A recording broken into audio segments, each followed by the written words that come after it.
Hey folks, this is JR with DIY Prepper. Welcome to the channel, and today we're going to be talking about how to use Mylar bags to store food long term. We're going to talk a little bit about Mylar, the types of foods you can use in it, and then also give a tutorial showing how I pack my food into those bags for long-term storage.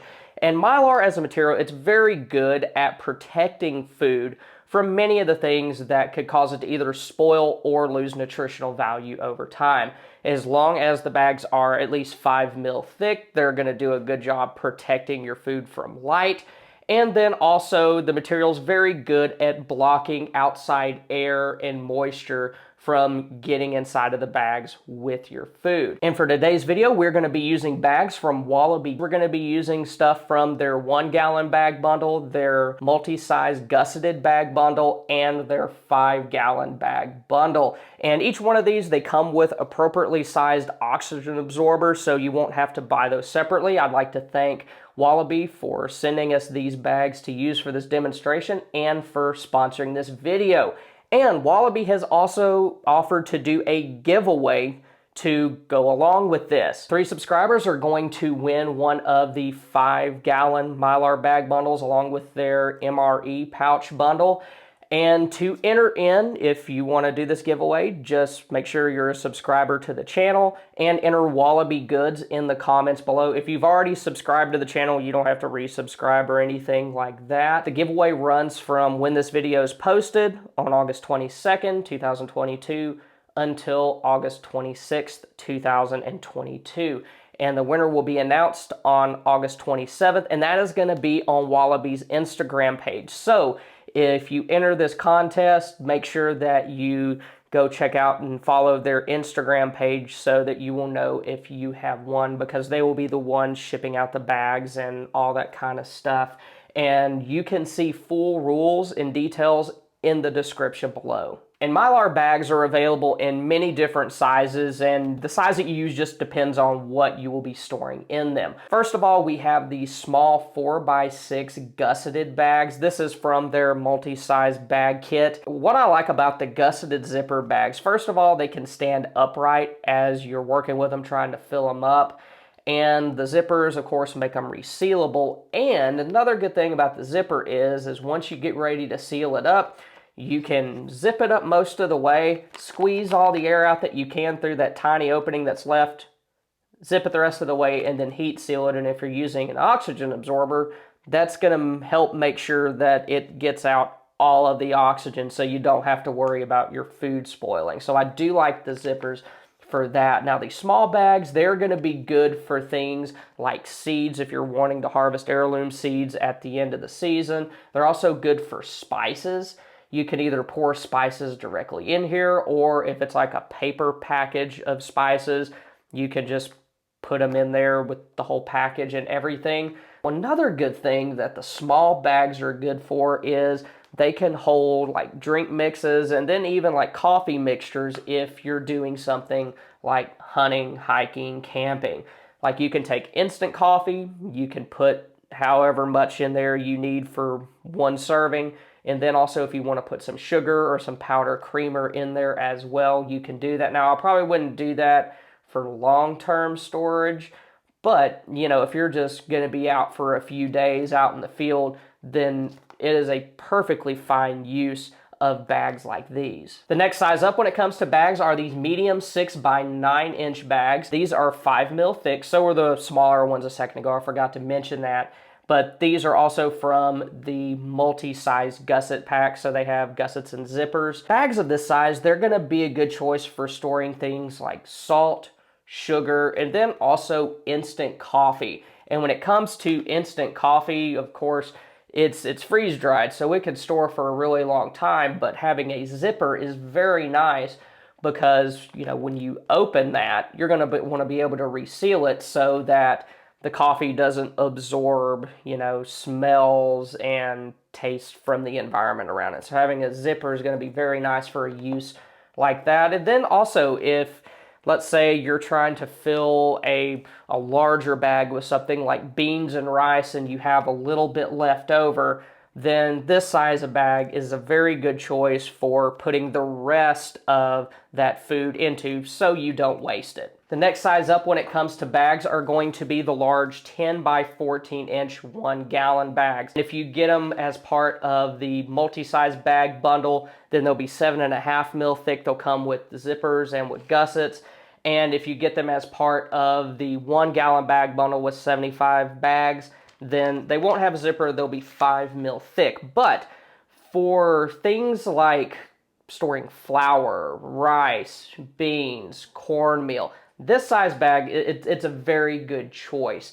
And between gusseted and non-gusseted, I like the gusseted bags that could stand up for things like flour and cornmeal, just because it's going to be easier to pour those into a bag that's standing up on its own. You're not really going to have to wrestle it as much as you would a non-gusseted bag, which doesn't stand up on its own. But the non-gusseted bags, they're perfectly fine for things like pasta, where it's not going to be as messy getting them into the bag. You're not going to have to fight as much. They're going to do very good for stuff like that. These kind of bags, the 1 gallon bags and smaller, I like them because having smaller denominations of food, first of all, it's going to allow you to expose less food to the elements. Like if you're just dealing with, like a storm where, things are messed up for a couple of weeks, then you're not going to have to expose a whole ton of food at once, meaning you're not going to have to reseal it. You're not going to have to worry about wasting it, this, that, and the other.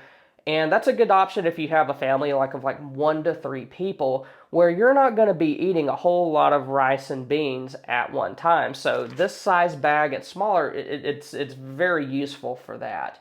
And also another good thing about it is it allows you to have more than one food in each bucket. So you can put beans in one bag, rice in another, stuff them in the bucket. I think you can get 3 1 gallon bags in a 5 gallon bucket, and then a few smaller bags as well. So if you're in a situation where you have to bug out and you can't take everything with you, then even if you can only take a few buckets, then you're going to have some variety. You're going to have more than just one thing whenever you have to go. The next size up in bags are these extra large 5 gallon bags. And these are really meant to be liners for 5 gallon buckets. The bags will protect your food from air, light, and moisture, whereas the bucket will protect the bag from getting punctured. And bags like this, they're a very good option if you need to store a lot of food of the same type in one bucket. So that's nice if you have a larger family that's going to be going through a lot more food at a higher rate of speed than a smaller family would, because just, filling up a few of these big bags is going to be a lot quicker than trying to fill and seal a lot of the smaller bags. So if you have a larger family, this is a way to go just because of the time-saving thing. And then also, if you're putting multiple smaller bags in a bucket, you're going to have a lot of dead air space that a lot of times is kind of wasted if you can't figure out something to stuff in there. Whereas with a bucket liner, so to speak, like this, there's really not going to be that, provided you, kind of let the food settle, shake it, tap it on the ground, things like that. Now, when it comes to actually storing food in Mylar, start by pouring your food into the bag, and as you go, shake it a little bit to help the food settle. This will help get rid of air gaps and make your oxygen absorber's job a little bit easier. Next, heat seal the top of the bag using something like a hair straightener, clothes iron, or a dedicated bag sealer, but you want to make sure that you leave a small gap at the top that has not been sealed. This is where you'll add your oxygen absorber into later on, so it'll need to be the correct size for that. And when sealing Mylar, the ideal temperature is somewhere between 375 degrees and 425 degrees Fahrenheit. But before you start sealing, it's best to check to make sure that the temperature is not so high that it melts the Mylar, and it's not so low that it doesn't seal it. Just kind of test it on a small area to make sure that you're kind of where you need to be. And the reason why you want to go ahead and seal up most of the bag before you add oxygen absorbers is that when you open those, they start working immediately. So you're kind of on borrowed time the second that you open them up. Having done a lot of that work ahead of time is going to help make sure that those absorbers are removing oxygen from the inside of the bag rather than just the open air in the room where you're working. Then after you've sealed your bags most of the way, go ahead and add your oxygen absorbers into that small gap that you left at the top of the bag. And your oxygen absorbers should be properly sized for the size of bag that you were working with. Bags that are 1 gallon or smaller, they'll be okay with a 400 cc oxygen absorber, whereas 5-gallon bags, you're going to need a larger 2000 cc oxygen absorber to get all the oxygen out of those. But Wallaby, they make this pretty easy because they come with properly sized absorbers, like the multi-size gusseted bag bundle and the 1-gallon bag bundle. They come with these 400 cc oxygen absorbers, and the 5-gallon bags, they come with 2500 cc oxygen absorbers. One thing I really like about what Wallaby has done with these is that they don't all come in one package. Like for the smaller 400 cc's, they come in packs of 10, and with like the 75 bag bundle, you get like 80 of these. So you get 8 packages of 10, and then with the larger ones, these 2500 cc's, they are individually wrapped. So that means that you're not going to have to expose a ton of oxygen absorbers to the open air that you don't need. And even if you are doing a ton of bags at once, you can open them up as you go so that you can, open this bag, put 10 oxygen absorbers in, seal them up so that you aren't, trying to race against time so that you don't waste 50 oxygen absorbers. So I think the way that they've done this is very nice. And y'all, there are some foods that you don't want to use oxygen absorbers with. That's going to be things like salt and sugar, because if you use oxygen absorbers with those, they're just going to get super hard. Also, I don't think you use oxygen absorbers with seeds. Then there's also kind of some gray areas, things like Jello mix, Tony's Cajun seasoning that has a lot of salt in it, and I wasn't sure about those, so I reached out to Kylene over at Provident Prepper. If you guys haven't seen their channel, it's very good. They have a lot of good information, especially in the area of food storage. That's one area, like if I'm not sure about something, I'll watch one of their videos, and she was very kind to respond to my email asking about that. And what she recommended is just take the Jello powder out of the box, put the whole package of that Jello powder into Mylar, seal it up. Now the Jello packets that I used turned out to be a little bit too big to fit down into the small bag's hole, but if you wanted to take a few of them and put them in one of the medium-sized bags, I think that would work out extremely well. And when it comes to Tony's Cajun seasoning, just put the whole tube in an appropriately sized Mylar bag and then seal that up, because the Jello, since it's high in sugar, the Tony, since it's high in salt,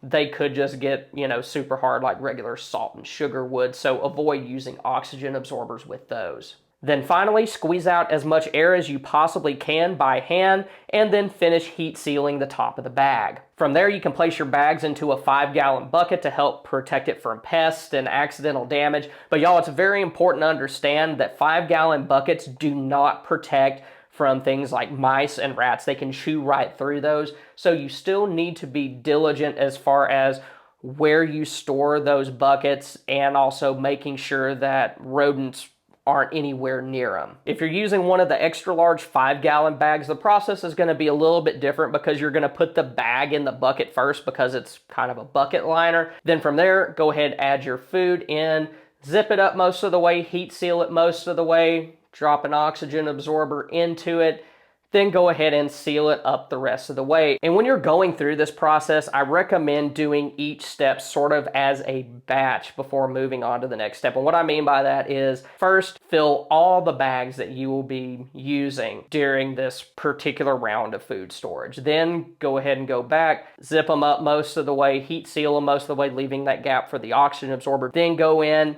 add all of your oxygen absorbers in, and then go back and heat seal them. That's just going to make the process a lot easier. And if you're dealing with a lot of oxygen absorbers at once, waiting to open up that package until you're ready to drop the oxygen absorbers in and seal them up, that's going to help save those and make sure they're as effective as possible. Then when you're done, you can just put your unused bags and packages of oxygen absorbers back into the Wallaby packaging. I like that because those actually have a zipper at the top, so it's going to protect your bags from things like dust. so that next time you're ready to store food, then everything's clean and ready to go. You don't have to, if you buy 100 bags, you don't have to plan on using all of those bags at the same time, because you can seal it back up in the package, and the oxygen absorbers, they are all, that they're in small denominations, so you don't have to use everything at once. Now, many of the staples that you store in this way are going to last for 20 or 30 years. That's things like dried beans, dried rice, salt and sugar will last pretty much forever. But other foods, things like ground flour, of course, that's only going to last around 5 years. But if you want to see a full list of foods, I think it's a list of around 20 that last pretty much forever or close to it, then y'all can click on this card. Y'all have a good one. Thanks again.